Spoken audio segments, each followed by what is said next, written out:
Karl u Angie, waqt li jippjanaw it-tieġ, lil Karl jgħidulu li għandu kanċer. Waqt li kien għall-kura l-Ingilterra, Karl jara diversi nies imutu. Ximdejt nara dawk in-nies kollha ħalluk meta tkun qed tagħmel l-istess oġġett bħalhom. U hekk bil-forsi tiddur fuq Ġesu. U tgħidlu jien kont ngħidlu s'ma xi ħadd, jien kont ngħidlu x'in tridni għamel bija dak li trid. Wara dawn id-diffikultajiet, Karl li fieq. Għal Karl u Angie imnalla kien puttinu.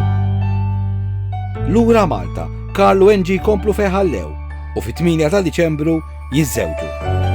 Fil-knisja, Angie ma felħitx titlattar tal-knisja b'nejbel. Kont wis emozjonata, ħafna kont emozjonata. U fuq għattila bħallum sena, ta' bħal dażmin sena kont l-isptar ġas sodda tal-Ingilterra.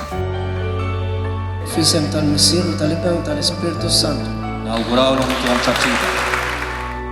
Nħarsu l-qoddim, ma kifatlek tgħix ġurnata b'ġurnata, forsi jkollna xi baby.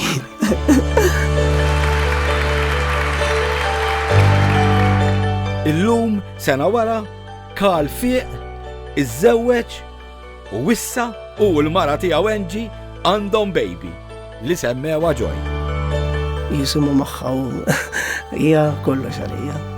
Diment tal-fejt huma l-fejt komplet ġurnata u l-fejt komplet iġġeret mal-ħajja. It-tifla biss,